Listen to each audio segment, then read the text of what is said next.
Thank you for joining us for the Southern Nightmare Reading Series. This is a monthly online event presented by the Atlanta Chapter of the Horror Writers Association. We'll be spotlighting both Atlanta HWA members, plus members from around the world.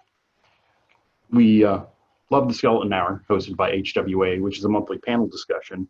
Also, the New York chapter of HWA is hosting Galactic Nightmares on the second Thursday of the month. And then last month, Daniel Brom hosted the New York Ghost Story Festival, which brought us Ghost Stories for Christmas. And let me know if you hear more upcoming readings so that we can help share them with the community. So, I'm Alex Hoplick. I'm your host for this event. I'm one of the editors over at Pseudopod, and we've been bringing short horror fiction to your ears every week for free for the last 14 years. I'm honored to be working with Peter Salomon and Kitty Sarkozy and Jessica Ann York to bring this event to you. Special shout out to Kitty for keeping us all on track this month. The Atlanta chapter of the Horror Writers Association features a Nightmare of the Month. This is typically a publication from one of our chapter members, and we read and talk about it on and off social media. We're growing and evolving this program so we can highlight some of our members who are doing excellent work in nonfiction, audio, graphic arts, and other facets of horror. Tonight, we're focusing on nonfiction. So, January's Nightmare of the Month is Monsters of Film, Fiction, and Fable, edited by Ann Gareis, Lisa Wenger Bro, and Atlanta Chapter's Crystal O'Leary-Davidson. Now, this is an academic book, which comes with an academic price. So we're not asking everybody to run out and buy a copy. We would like you to read it. So most library systems have online portals where you can request that a book be added to the collection. And we'd love to see this and other academic horror books be added to each and every one of your local library systems. So a little bit about the editors of this Nightmare of the Month. Marianne Mert Gareis, her taste for horror came early thanks to the assistance of older brothers who diverted her from watching Sesame Street and Mr. Rogers after school in favor of Dark Shadows and Star Trek in syndication. They were also the ones who introduced her to Sunday afternoon creature feature movies. The original Blob remains a vivid memory. And attached the rabbit ears to the TV to get the Cincinnati station that showed classic horror, which introduced her to such things as The Cabinet of Dr. Caligari, Nosferatu, The Invisible Man, and The Creature from the Black Lagoon, among others. The fascination with horror, science fiction, and grim fantasy has never waned. In her professional life, she has BAs in philosophy and English literature from Berea College and an MA in medieval literature from the University of Georgia. She's an associate professor of English at Middle Georgia State University.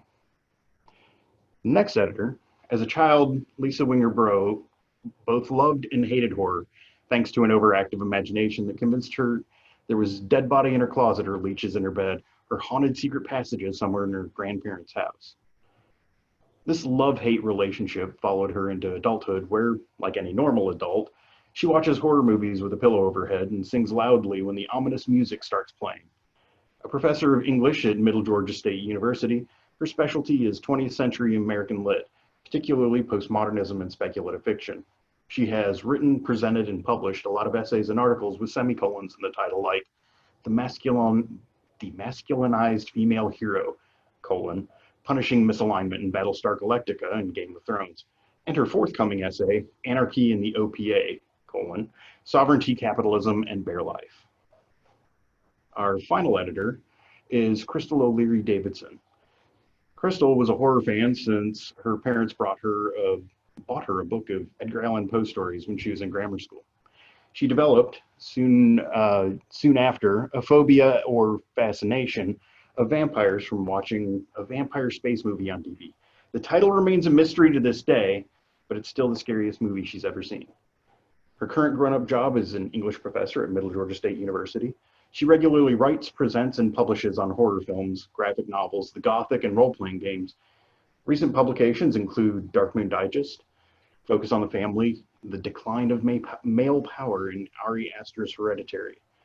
She's currently writing short stories and can still play an RPG until 2 a.m. She's married to novelist Andy Davidson, and they have many fantastic cats. Now, I'm going to get out of your way and hand this show over to y'all for the next 15 or so minutes to let y'all, let all these wonderful ladies talk about monsters in film, fiction, and fable. Thank you. Thank you, Alex. Thanks for having us. Thank you, HWA Atlanta Chapter. It's great to be here. As Alex said, we are here to talk about our edited volume, that's on here, Monsters of Film, Fiction, and Fable that was published in 2018. As Alex said, it is an academic book, so it has a hefty price tag. However, libraries are always looking for things to order, so if you could go to your university or your public library and promote it, we'd really appreciate that. So what we want to get started with is just have a couple of excerpts from this collection.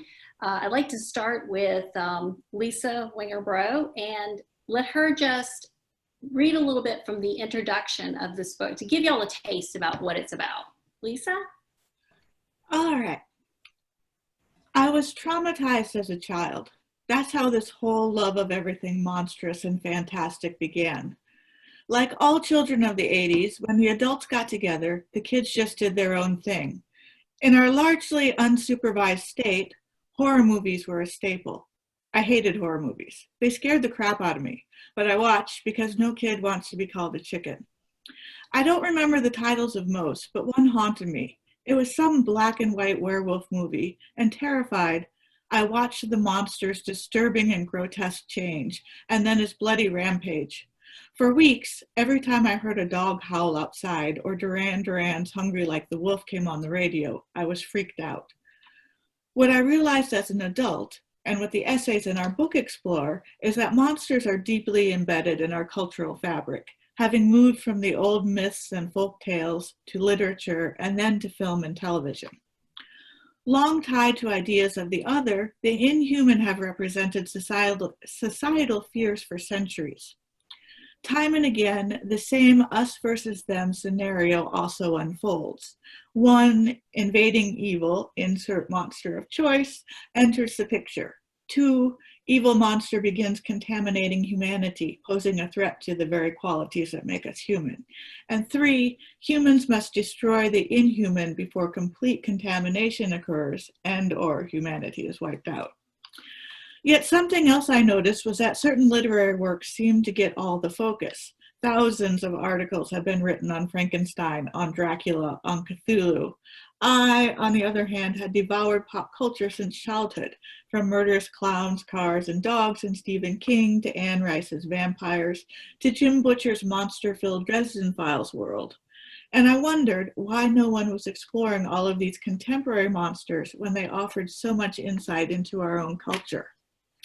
In fact, contemporary pop culture works often offer glimpses into cultural issues and into humanity and human nature through shifting portrayals of monsters.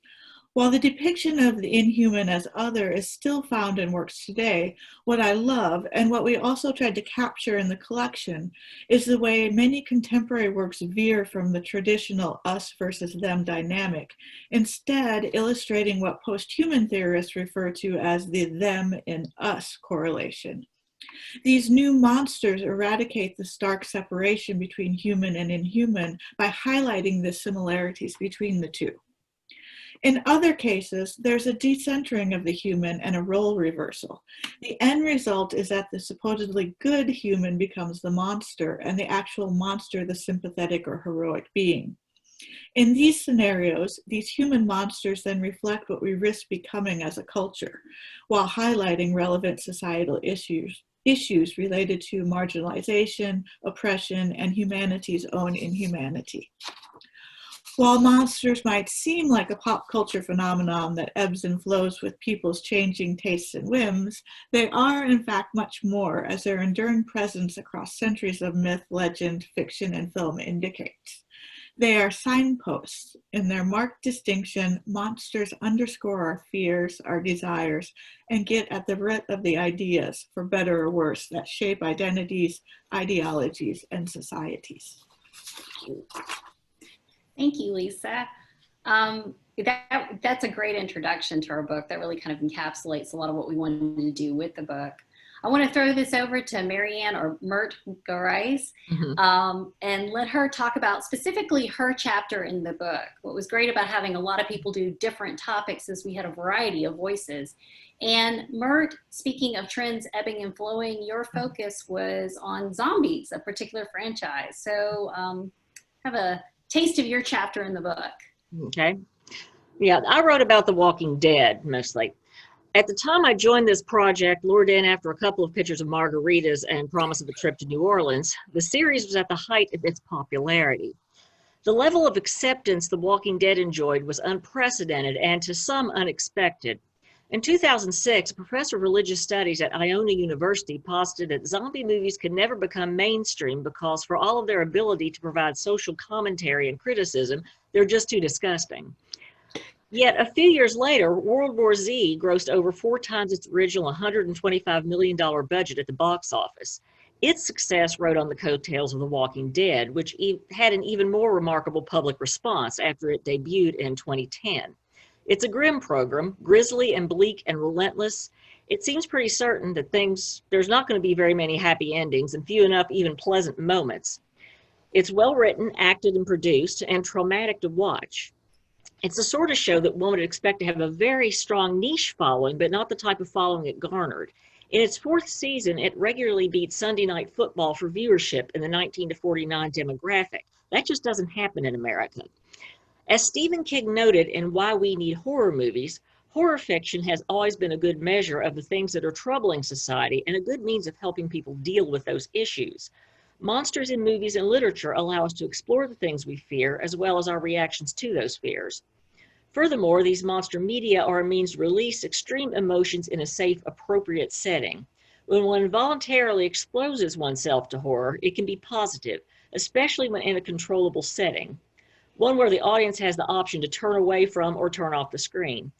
Director Eli Roth was at first nonplussed to find that his gruesomely graphic horror movie Hostel was very popular among soldiers in Iraq, especially those who had recently returned from combat. He wrote to several and asked, "Why the fuck would you watch Hostel after what you see in a day?" They explained to him that in combat they had to shut away emotions, especially feelings of horror and fear, so that they could function emotionlessly and efficiently no matter what happened, become robot-like. A movie like Hostel allows them to experience and release all those emotions that they had to suppress and hold back. As Roth learned, when they put on Hostel, it says for the next 20 minutes, not only are you allowed to be scared, you're encouraged. It's socially acceptable for you to be terrified for this period of time, and they fucking let it out. He says in the same interview, "I think to a lesser degree, that's the way we all are in society. We see these horrible images, but because of our place in society, we're not allowed to show fear. Horror and mayhem on a screen provide necessary catharsis for soldiers. That need for release is no different for the rest of society, and that release is what horror films and literature provide. Zombies and their mindless and overwhelming destructiveness perfectly suit the unrest and unease our society is experiencing these days. We haven't, as a society, been this unsettled since the 60s and 70s when George Romero first made his mark on the zombie narrative, changing it from a story about race-based enslavement and the degradation imposed on an individual to that of an overwhelming swarm of uncontrollable, hunger-driven, shambling corpses. Zombies represent loss of control. On a literal level, they're meaningless, without mind or purpose, incapable of reason. They have no plan, no strategic goal, and no fear. They have only numbers and hunger. What draws us into their narrative is not the monster, but what becomes of the people in the world the zombies infect. George Romero has criticized The Walking Dead as a soap opera. He is correct in essence because the show doesn't make the type of social or satirical commentary that his movies do. The show doesn't deal with politics or the fall of governments or rampant consumerism, but this isn't really a weakness. The Walking Dead is intimate. It deals with people and the real-life issues people might face in such horrific devastation. Adequate food and shelter, illness, hygiene, family issues, interpersonal issues, romantic relationships, pregnancy, tending children, and dealing with other people, navigating the day-to-day practicalities of survival and change that the new world brings about. Unlike most zombie narratives, both the show and the comic deal not with the catastrophe, but its aftermath.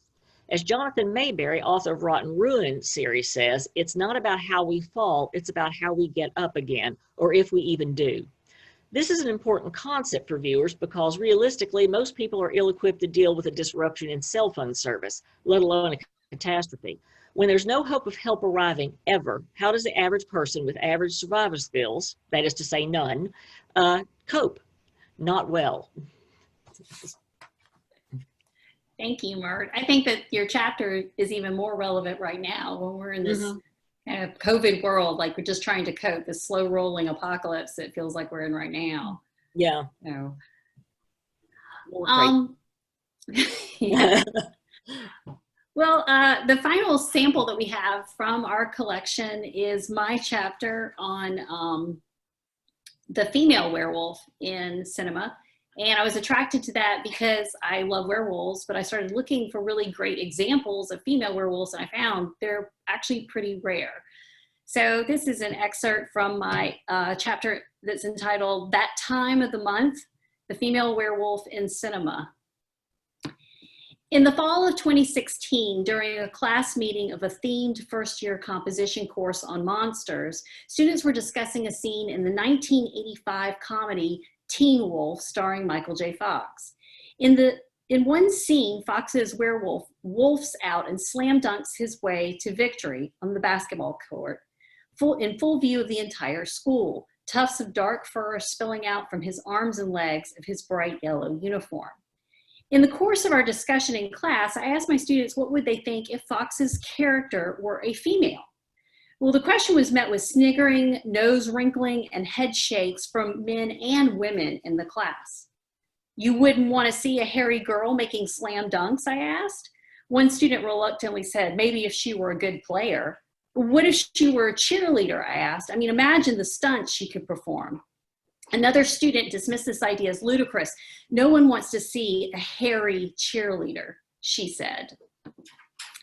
Thinking back on this discussion, what I found was fascinating is that the class was focused not on the abilities of our hypothetical cheerleader werewolf, but rather her aesthetic state. Because she is hairy, she is monstrous. And this begs the question, does her hairiness somehow make her more monstrous, i.e. more base, grotesque, unnatural, other than her werewolf male counterpart? Hairiness, after all, is an integral part of any werewolf's appearance, male or female. Yet female werewolves are relatively rare in cinema. A rarity, I contend, that is grounded in a Western-influenced patriarchy's aversion to hairiness on a female body.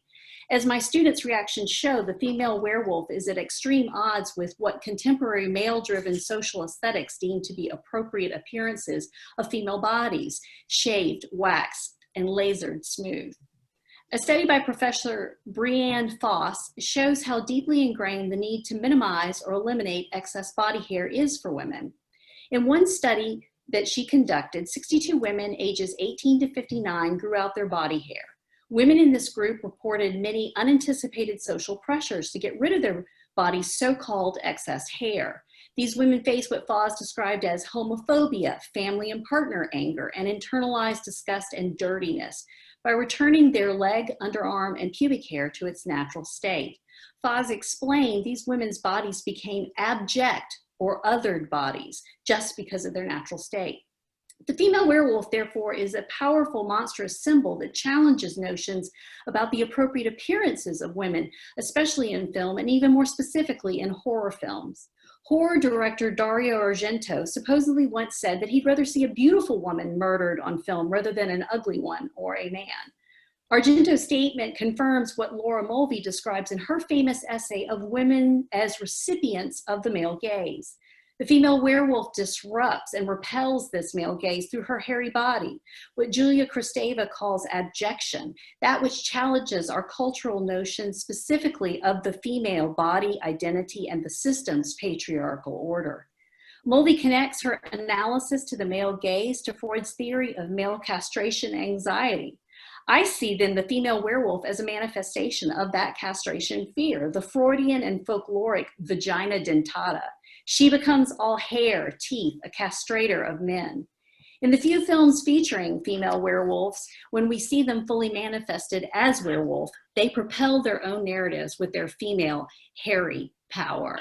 And so I looked at a bunch of films, and those that were really, truly allowed that female werewolf to turn into a full-blown werewolf, that's where we had some really interesting stories. So this was a little taste of some of the chapters in our book. So we were going to take a few minutes to just kind of talk about some of the ideas in the book. Well, I like to just open with this question. There's been a lot made in academia anyway of the single author book. So I wanted to hear what you guys thought was the advantage of us having a book that had multiple perspectives and multiple authors, because you don't have a consistent voice with a book like that. So what makes that good, I guess, particularly this topic? I think the multiple perspectives and different approaches, you get hung up in your own ideas, and other people see things that you don't see. And I thought that was kind of interesting to see about other people's ideas, especially when we have multiple people writing similar topics that would come at it from totally different directions a lot of times. And another thing I think that was important, I think this is one of the things we talked about,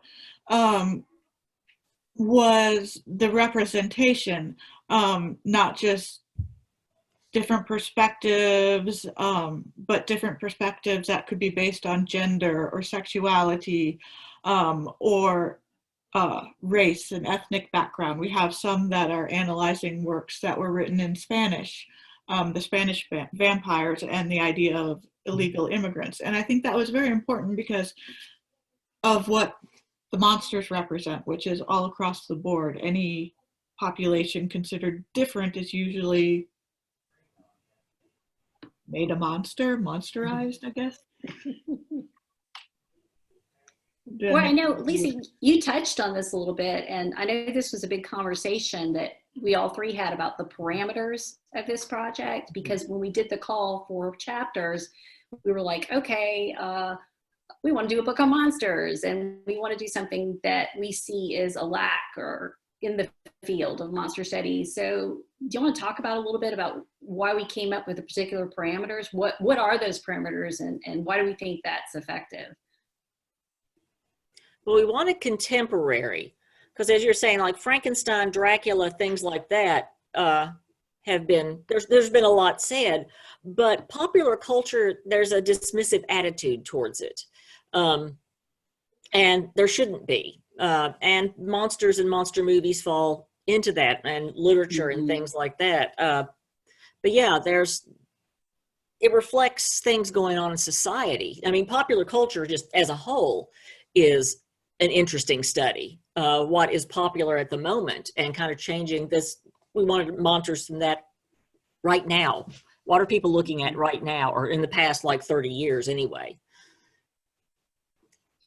And I think it was really fascinating too, because we wanted a broad spectrum, like every monster imaginable could find a place in this particular volume. And some of the ideas that came across were things that we had never even thought about. Like, I think there was one, the one that was on The Wizard of Oz related to disability and spoon theory, which was fascinating.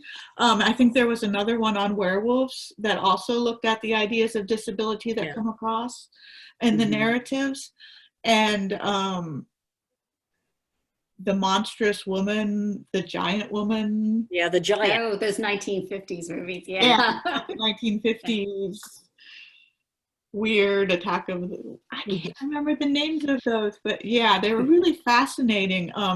Looking at Beowulf, not the actual text of Beowulf, but contemporary renderings of Beowulf as well. Beowulf and Shrek. That was Yeah, Beowulf and Shrek. I really like that chapter. Yeah. We even had some stuff on artificial intelligence and some fairies. I didn't really think about fairies as monstrous, but that chapter really brings it out. I think, Lisa, that was your chapter, wasn't it? No, it was Kelly. And Kelly also wrote, both of you wrote on that. But that idea. Robots. Yeah. What do you think is the ultimate value of looking at monsters? And I think we've got Alex here, so he's coming in, so maybe he can give us sort of his insight on that in terms of looking at monsters from an analytical standpoint. So, hi, Alex. Well, I hadn't, I wanted to point out I hadn't thought about the female werewolf is vagina dentata is that's what brutal. I can't wait to read this book. But now y'all another minute or so. I'd love to hear your take on this, because yeah, I'm it's a fascinating conversation. I really appreciate y'all joining us tonight. Thank you for having us, Alex. Thank you. It's great to have opportunity. Thank you. I don't know. Do you have any final thoughts on how you would what sort of big takeaway y'all want to have from this? What's the one thing about the monstrous that you want us to take away? I think what Mert said, the idea that just the study of popular culture is really valid. What is a particular monster at that particular moment trying to show us about society?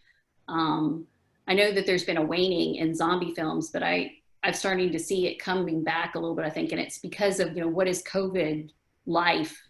How is that starting to shape our ideas of monsters and monster stories? There are a gazillion disease-causing zombie-like things, books out there, and there's like more every day. I root through them all the time. Yeah, there's that fear is underlying, and it's just the uncertainty. I'm looking forward to seeing what our current anxieties, what all the stories that come out of that are.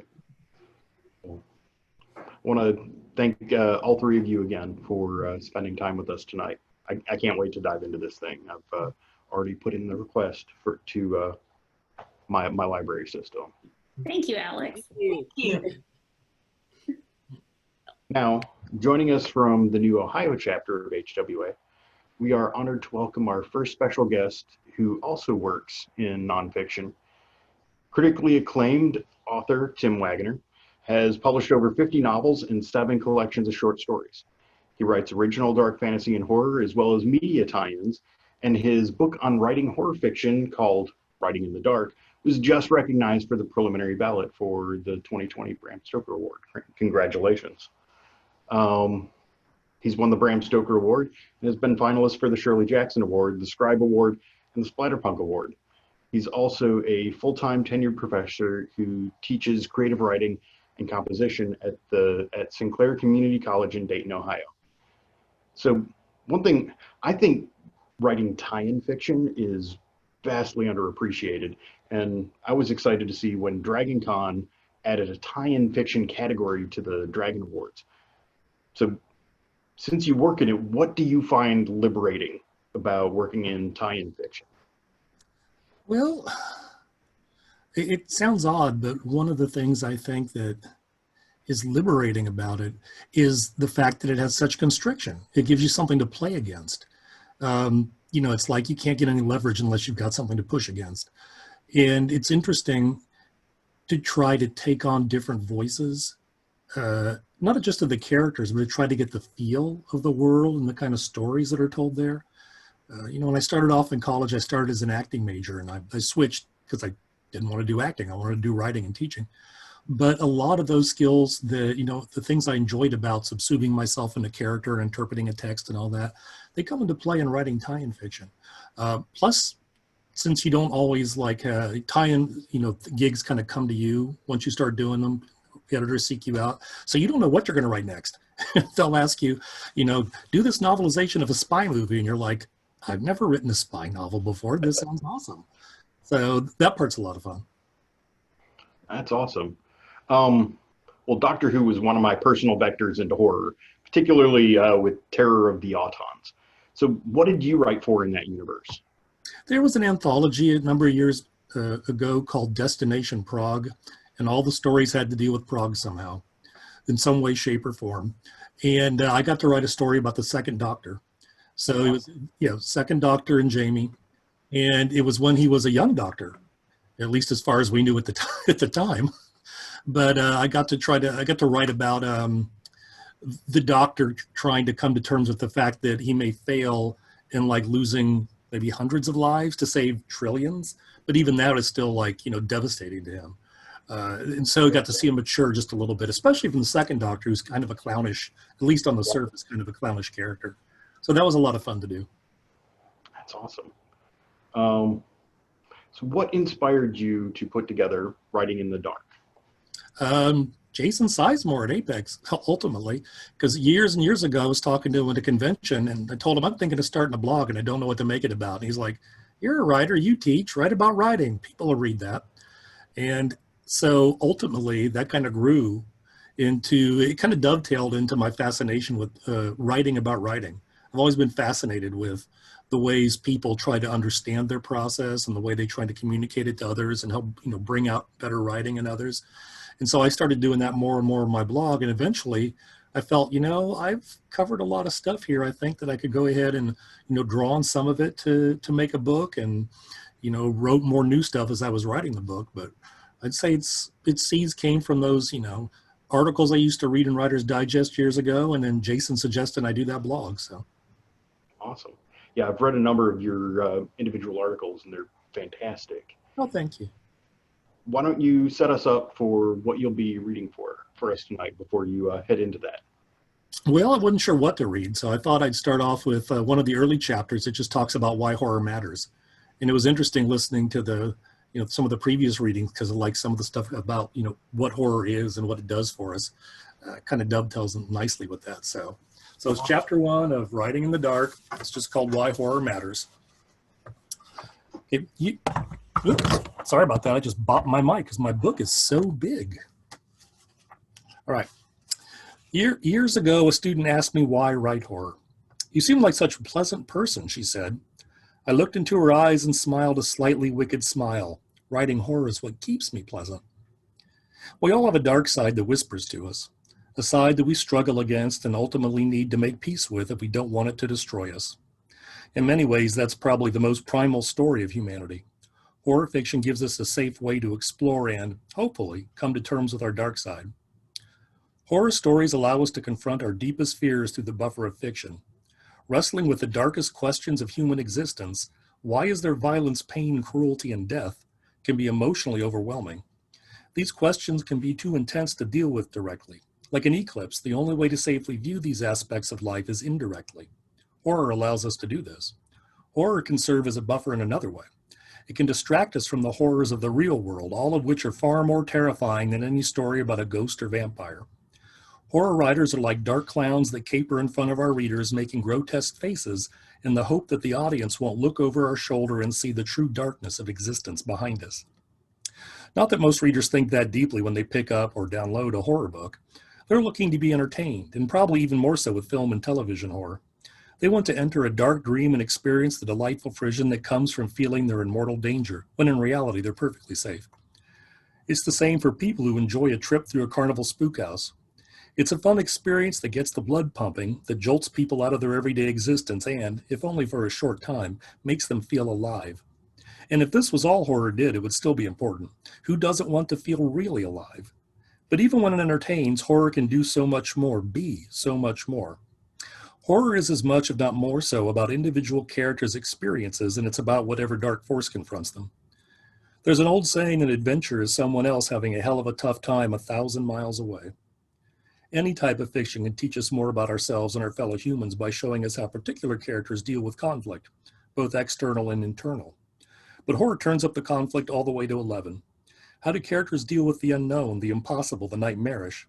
How do they deal with being exposed to or tempted by evil, whether demonic, mundane, or symbolic?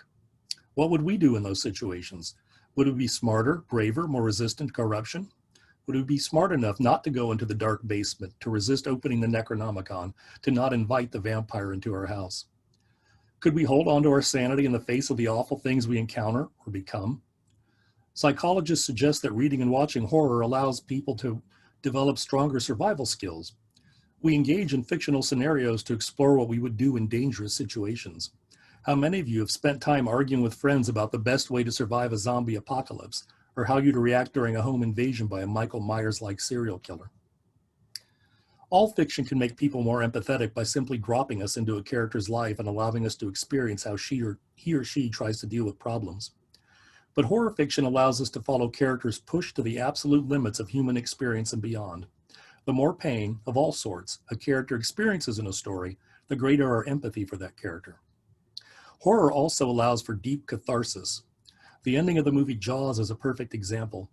After an entire film dealing with an implacable inhuman force, Sheriff Brody, clinging to the mast of the sinking orca and literally in the shark's environment, manages to kill the beast at the last moment. And the resultant explosion is a huge catharsis.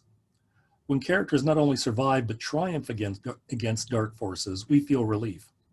We also feel that if characters in a story can do it, maybe we can too in real life. But good horror isn't predictable, isn't safe. Maybe the heroes succeed in banishing the evil, maybe they don't. Maybe they're defeated by it, changed by it, become part of it. Or maybe they only believe they've won, but it's a temporary victory at best because the evil returns in the sequel. I contend that this, aside from being a marketing tactic, reflects how we deal with darkness in our own lives. We can never banish it entirely. The best we can manage is a holding action or temporary respite until it returns, and it will keep returning until it finally claims us. How's that for a cheery thought? Uncertain outcomes like these keep readers and viewers on their toes mentally and force them to deal with the more complex and mixed emotions uncertain endings bring. Horror also offers another kind of catharsis. We get the chance to experience what it's like to be the monster, to not be constrained by morality or even our humanity. We can stalk, torture, maim, kill, despoil souls, destroy worlds, all without ever committing an actual act of violence in the real world. We can get in touch with our dark side, explore it, map it, acknowledge it, and once we do, it ceases to have power over us, or at least its power is lessened. We're no longer afraid of thinking bad thoughts or imagining bad things. It's like the purge, only without all the blood, death, and screaming. Horror can be deeply existential too. How can we mere mortals hope to defeat all the things that make up darkness with a capital D? Death, disease, violent temptation, degradation, insanity. What does it mean to be a human in a world where the dead can return to life and seek to drain your blood or devour your flesh? What does it mean when otherworldly forces, infinitely more powerful than we are, seek to destroy or dominate us? What does it mean to be human when the monster is inside us, growing stronger every moment? The vast majority of audience members don't think this consciously about the horror they consume as entertainment, but subconsciously, I believe they do engage with the existential questions horror raises on that level, just below the surface of everyday thought. Horror can provide comfort for the weird ones among us, and I count myself as a member of this tribe. With horror's focus on monstrous distortion, on otherness, those of us who for one reason or another don't fit into society's paradigm of normal can find a place to belong. My wife once told me, "You talk about monsters as if they're your best friends." That's because in many ways they are. A lot of you reading this chapter might be thinking that literature of any sort has the potential to do all the things I've discussed so far, and you're right.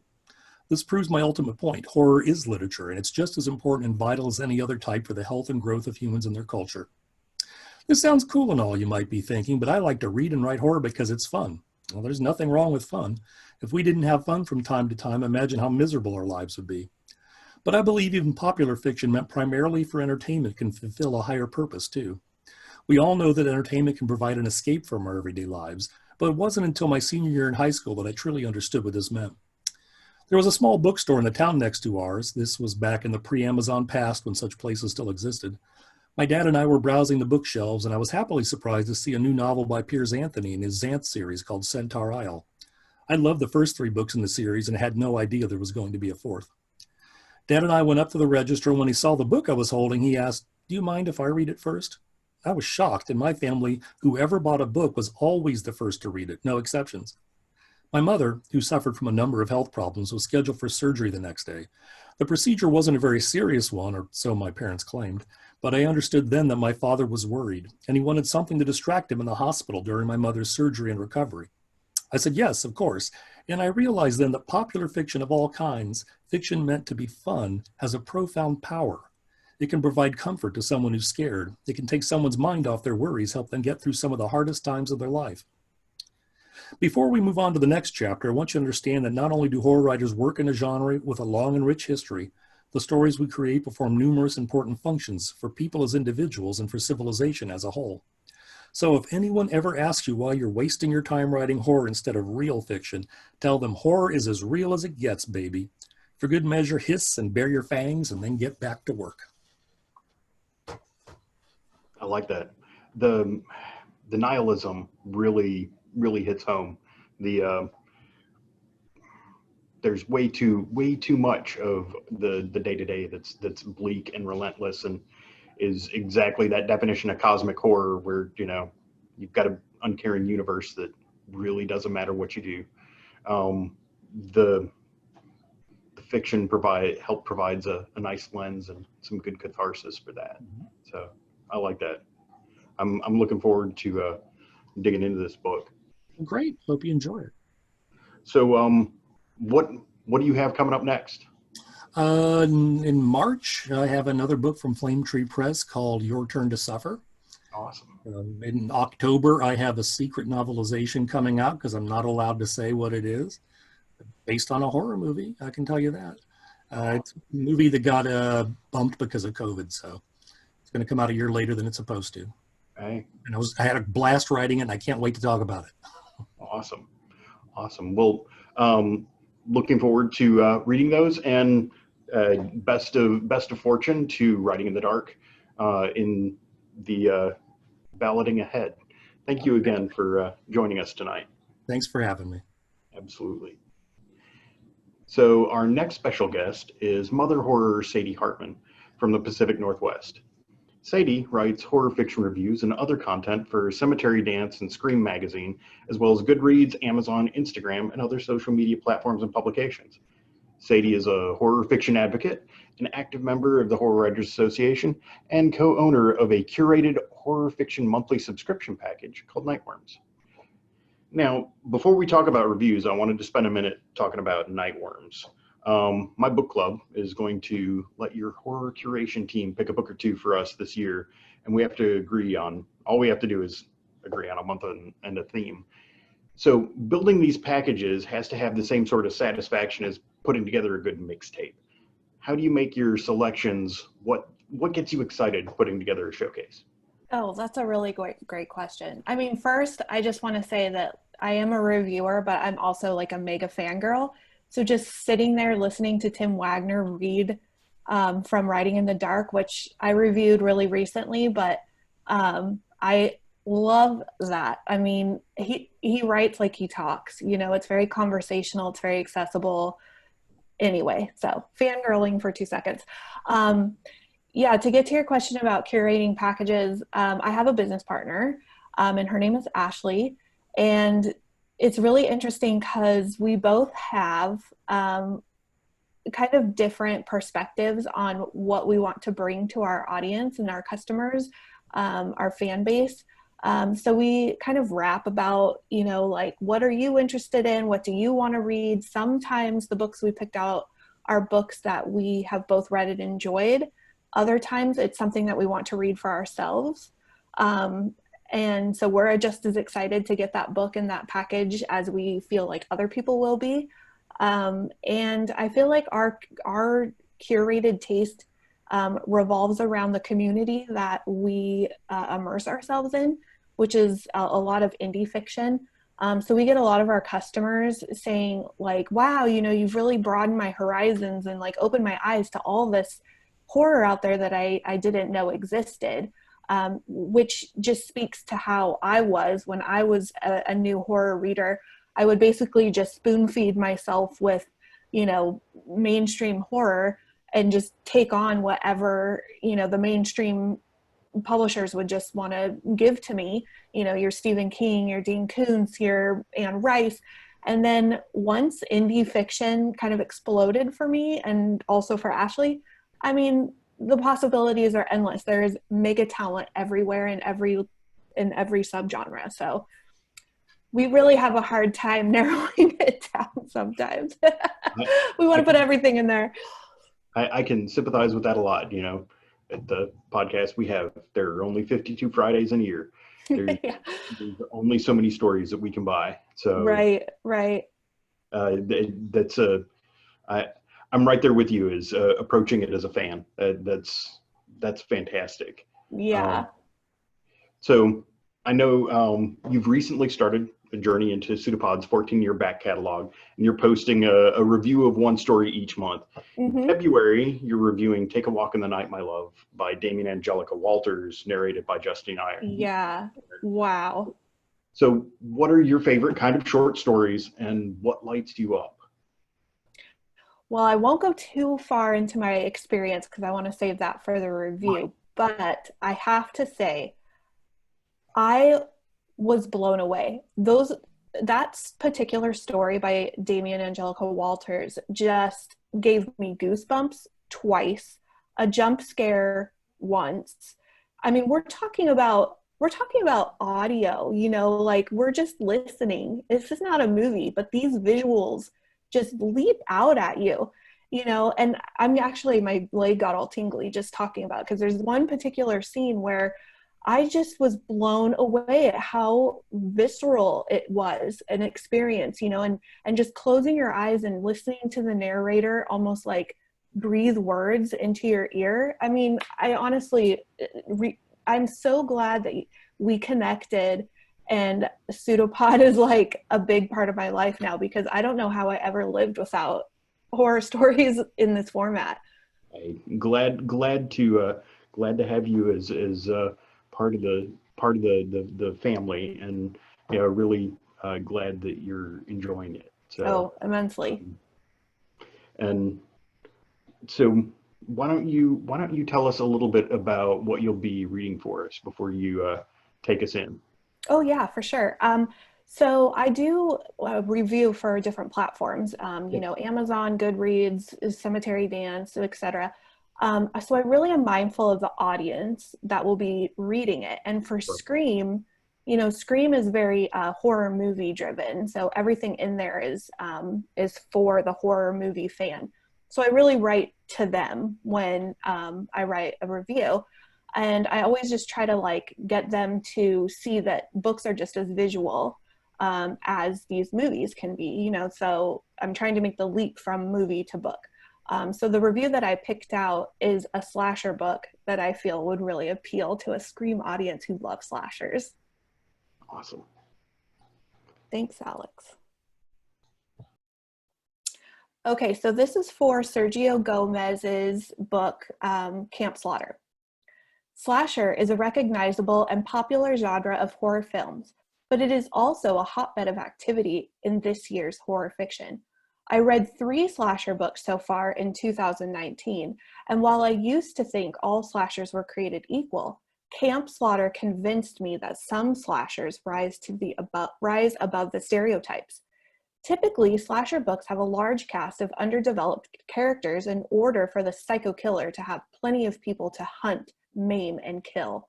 I've also found that slasher fiction isn't too concerned with plot, leaning heavy on violence as the primary vehicle for entertaining readers. Not really my favorite brand of horror, but in all of these slashers that I have read this year, something piqued my interest right away. With Camp Slaughter, it was the consistently high reviews this book has received from reviewers and readers that I usually read and trust. So I went outside my preconceived notions and took a chance on this slasher set in the woods of Pennsylvania. Sergio Gomez wastes zero time getting his readers interested in these characters. I noticed this right away. He spends time with them, brings them to life for us, and makes us care, which is dangerous.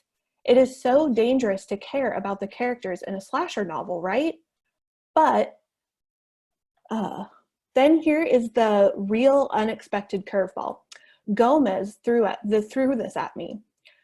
He made me care about that psycho killer too. Through some impressive storytelling told in flashback, we get to see information about Ignacio's past, the serial killer. Gomez infuses these characters with detailed imagery and rich cultural backdrop that was compelling and drew me in. So here I am with all of these emotions and all of these people who are fleshed out and real, and about halfway through the story, the tension is so thick. I don't want anything bad to happen to them. Here's this killer with a name and a backstory who's going to unleash some fresh hell on these teens who show up to this cabin for a weekend getaway. But these aren't just your average run-of-the-mill teens ripe for the picking. They're funny, they have goals and dreams, backstories, relationships, witty banter. One of the teens brought his little brother along, and the more this author closes that gap between the killer, who is increasingly becoming more and more unhinged, and this group of kids, the more I'm trying to read the words through my fingers.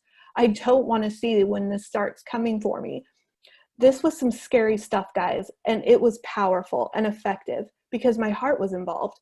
I wasn't just a spectator to blood, guts, and gore. This is a story. It had a real plot with real people, and it was compelling to see it all the way through to the heart-pounding conclusion. And it sounds like there could be more. Maybe a series, a sequel, a trilogy. Well, whatever Sergio Gomez decides to offer us, I'm here for it. And I gave that 5 out of 5 skulls on Screen Mag. Awesome. Well, what are some of the next projects on your immediate horizon? What's coming up next for you? Well, I started writing a monthly newsletter for Cemetery Dance Germany. So that's a new partnership for me. I kind of try to bring American horror to a German audience through some reviews and just picking out different books that are scheduled for release each month, and then talking to them about, topics at hand. So like I'm hoping to talk about splatterpunk as the awards come closer, and just trying to bring in some American horror news for a German audience. And then also for Nightworms, we have a really special package coming up in March, where we are having a debut female author alongside Stephen King. So I think that's a really cool dichotomy. That's really cool. Yeah. I'm a huge fan of members in HWA who are not following the traditional writer track. Yeah, solidarity. Yeah, solidarity. And I think the organization's made all the stronger with the inclusion of reviewers, editors, artists, and others that show the full range of the industry. Yeah, I also agree. It was interesting to navigate, the parameters for becoming a member, but the Horror Writers Association really walked me through it and were rooting for me to get accepted. So yeah. I'm really happy to have you tonight. Thank you so much for joining us. Yeah, thank you so much for inviting me, Alex. This is a really nice treat for me. Absolutely. So bringing us home this evening is the Clown Prince of Horror, Jeff Strand. He has won the Splatterpunk Award and has lost the Stoker more than once to Stephen King. He recently celebrated his 50th birthday with his 50th book, The Writing Life. So I've, as I mentioned earlier, I've been reading a lot of bleak nihilistic short horror, and your book, The Writing Life, has been a delightful contrast between the stories. You're an excellent storyteller, and it doesn't even have to include clowns or spiders or zombie squirrels. So what inspired you to sit down and put this book together? It's something I've been thinking about for quite a while, but it's like, who am I to be writing a book about writing? No one knows who I am. And then gradually over the years, some people now know who I am. And so I had thought, well, I'll do it on the 20th anniversary of my first published novel. And then I didn't finish it in time. So I thought, well, I'm turning 50 and this could be my 50th book. That's a pretty good tie-in. So I set it for December 14th of last year and got it done. So I expected it to sell poorly, at least compared to a novel. So it was always a background project until the very end. It was something I had started on a long time ago and just sort of, if I got the real work done, then I could do the fun work. And so, then once December 14th started to get closer, it took up more and more of my time. But for the most part, it was sort of the fun evening project once the real work is done. That's awesome. Well, yeah, before we go more into that, what are you working on right now? What do you have coming up this year? Coming up this year, the first one will be Creep Out, which is my entry into the possessed ventriloquist dummy genre. So most of my books are horror. I don't generally go scary, and this one I tried to go scary. So hopefully it's the kind of book that Sadie will read through her fingers. And after that, I the cover preview for that, and that it evokes everything that you would want in a creepy possessed dummy novel. And then after that is a thriller called Deathless, which is super dark and hopefully intense. And then much more stuff after that. Awesome. So why don't you set us up before taking us into your reading? Well, it's nonfiction, so there's not a whole lot of setup required. I'm the main character, but it's from the writing life, reflections, recollections, and a lot of cursing. And this is a piece of chapter 19, which is titled Some Cringeworthy Moments.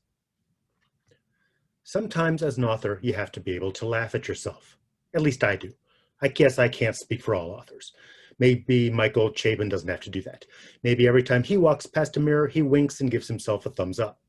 But for me, the ability to have a good laugh at something that went horribly awry is a crucial skill in my ongoing efforts to avoid a complete descent into the black void of madness.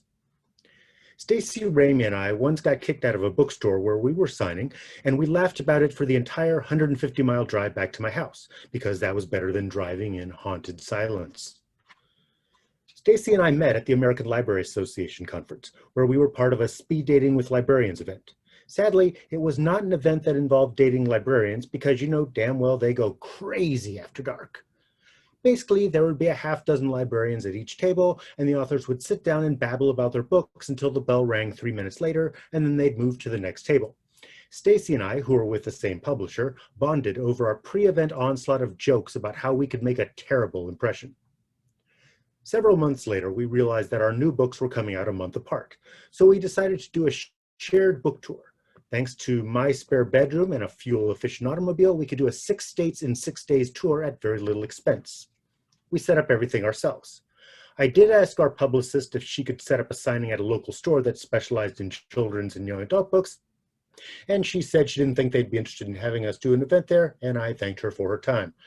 The publisher also retweeted one of my announcements about one of the signings, so that was nice. And so Ms. Ramey and I set off for a week of signings. We went from poorly attended event to poorly attended event to poorly attended event, finally arriving at the final stop on the Strand Ramey book tour. The event was free, but the store asked attendees to RSVP, I guess so that the throngs of our fans wouldn't violate any fire codes. We arrived and the lone employee told us that nobody had RSVP'd. Okay, well, that was a bummer. But we'd hang out for 3 hours and hope that some non-RSVPers would arrive. The employee had a bandage on her forehead. And that's when I found out something about Stacey that I hadn't learned during our many, many hours in the car together. She has a serious thing about bandages. Not a fetish, the opposite of a fetish. A bandage grosses her out more than an open, uncovered, dripping wound. So as we sat behind our table, with no line, Stacey whispered to me that she was freaking out and that she was going to be sick. Obviously, there was nothing we could do. I certainly wasn't going to walk up to the lady and say, "Would you be so kind as to remove your bandage before my friend here vomits?" Stacey went into the bathroom and vomited. She does not like bandages. And then we noticed that the employee had taken off the bandage. This led to the positively horrifying realization that she'd probably overheard our whispered conversation. Shit. Exactly 1 hour into the 3-hour event, she walked over, opened the door, put down the doorstop. "I'm calling time," she announced. Took a moment for this to sink in. We were being kicked out of the store. Not, "Hey, you know, I don't think anybody's going to show up, so you're welcome to head out," but actually propping the door open for us even though we hadn't yet started to pack up our stuff. And with that, we slunk out of the store. As a reminder, this was the final stop of our tour. This is how it ended. We thought, well, at least this restaurant we wanted to try was still open, but it wasn't, even though the website said it was. And then we wanted to try this other place, and there was absolutely no parking, so we just drove away in shame. And then we made relentless, vicious fun of ourselves for the next 2.5 hours, because clearly we sucked. Zero attendance at an event that was covered in the local newspaper. We got kicked out of the bookstore where we were signing 2 hours before the official end of the event. What were we supposed to do? Drive home in a cloud of gloom? Wallow in self-pity? I once did a multi-author signing at a Halloween-themed store, and attendance was dismal. I was the star seller, and I think I sold like 2 books. One of the authors was pissed. "What a waste of a day," he said, packing up his stuff. You can't do that. Unless you're a superstar author, in which case you're probably not reading my book, Seeking Nuggets of Wisdom. Book signings often suck. They frequently suck. You've got to roll with the punches. Sure, not all sucky signings are created equal. I once had a story in a big publisher anthology where they arranged for simultaneous signings across the country for all the participating authors. I thought, hey, just one story in an anthology. This will be a low-key, no-pressure event. I arrived at the store and they had about 50 chairs set up. Huh? Nobody told me I was supposed to do an actual presentation. No big deal. I could read my story and take some questions from the audience if there was an audience. There was no audience, but there was a very large stack of unsold books. I found that community relations managers at bookstores are very good at disguising their disappointment with subpar events, but this time she was a little testy. Thought this was supposed to be a big deal, she said. What could I say? Sorry. Back in 2010, a small publisher emailed me to say that one of their authors, local to me, was having no luck getting bookstores to let him do a signing. They wondered if I'd be kind enough to let him join me at an event. Sure. I had an upcoming Barnes & Noble signing for my novel Dweller, and the store was happy to add him to it. He showed up late, dressed like a slob. There is, of course, a difference between dressing casually and dressing like a goddamn slob. My signing attire consists of a cool t-shirt with a black suit jacket over it and blue jeans. For a horror author, just a t-shirt's fine. But the shirt should not look like you picked it up, smelled it, and deemed it to be adequate. The Barnes & Noble employee asked if he'd like something to drink from the cafe. What are my choices? Bit of a faux pas there. The proper answer is, a bottled water would be great. Or, if you're familiar with their beverage selection and you'd like a Tazo tea, by all means ask for a Tazo tea. But don't ask for a list of options as if the community relations manager is a server at a restaurant. We've got water, coffee, iced tea. Do you have vitamin water? No, sorry. I swear that what he said next is true. Now, all of the anecdotes in this book are true, but I feel like I need to remind you of that fact for this particular part. And I want to emphasize that it was not said in jest. It was an actual statement uttered by an author to the community relations manager as he got set up for a book signing event. Now, since I've screwed up the timing, I'm going to back up. Do you have vitamin water? No, sorry. Really? They have vitamin water at Borders? My blood ran cold. Did I hear that? Did I really just hear that? No, I can't possibly have heard that. That would be insane. Nobody would say that. I vouched for him. My reputation at this store was linked to this guy. Instead of whipping out a blade and slashing his throat, she smiled, looked at him the way you would look at somebody who's a total fucking asshole, and politely suggested that next time he should sign at Borders. She ended up getting him a coffee, which I hope was generously enhanced with saliva. Shortly after the signing began, a couple of his friends showed up and he left the store for about half an hour to talk to them outside. When the event was over and he left, I apologized and apologized and apologized. This chapter has a couple more horrifying, nightmarish anecdotes, but then we get to, but do you know what evens out the nightmares? Great events. Before that COVID-19 ruined the world, my final moment of joy was being a guest at the legendary Alamo Drafthouse Movie Theater's Houston location. I got to select the double feature, two of my favorite movies, May and Tucker and Dale vs. Evil.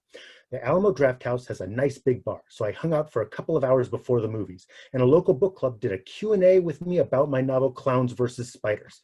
When I introduced the movies to the sold-out crowd, my picture and book covers were up there on the giant movie screen. Programming director Robert Saucedo described my novel Dweller to the audience as like Harry and the Hendersons, except fucked up and sad. And between feature films, we had the world premiere of the short film Hostel that I wrote. It was a very, very good day. So let's back way up to my life in the mid-1970s. I was 6 years old and we just moved into our new house. My 4-year-old sister Wendy and I were in our front yard pouting because the ice cream man had come by and we'd been denied his frosty wares. Meanwhile, Marcia, my age, and Monica, Wendy's age, were next door, happily enjoying their treats.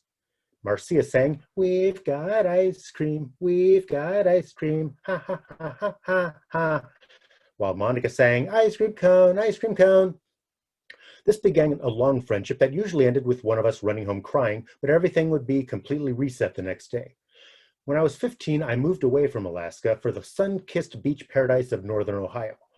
But for the next few years, I'd come back to Alaska every summer and we'd pick up our friendship right where it left off. And then we didn't see each other for 25 years. Now they live in Houston. So they came to the Alamo Drafthouse. They saw the book club ask me questions about clowns versus spiders. They saw me introduce the films to a sold-out theater with my picture filling up the movie screen. And this is their only point of reference for how my life has gone for the past quarter century. Do you know what I do on a normal day? I sit at home and stare at my laptop screen. I clean out my morbidly obese cat's litter box.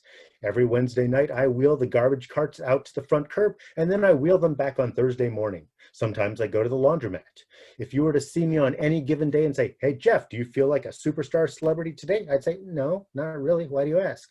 But on that day, I was a king, and that's the only time Marcia and Monica have seen me in 25 years. For all they know, that's just a typical evening for me. Hell, they might think that was a subpar evening, that I stormed out of the venue, furious that there hadn't been enough fawning. Please don't tell them the truth. And that's from The Writing Life. Ah, that's great. Tucker and Dale is such a great movie. Yes, it was. Good pick. Really enjoy that. Got a preview of what I'm coming up to. But I've been really enjoying the book. Nonfiction. So far. Well, it's still excellent storytelling. It's just, not lies this time. Yeah. Yeah. So, and I appreciate the mustache. I had to hear you read before I was convinced that you were not actually Jeff Strand's evil twin from an alternate dimension. So. Yeah. No, I had been basically just shaving before each event because it's COVID. I'm not going anywhere.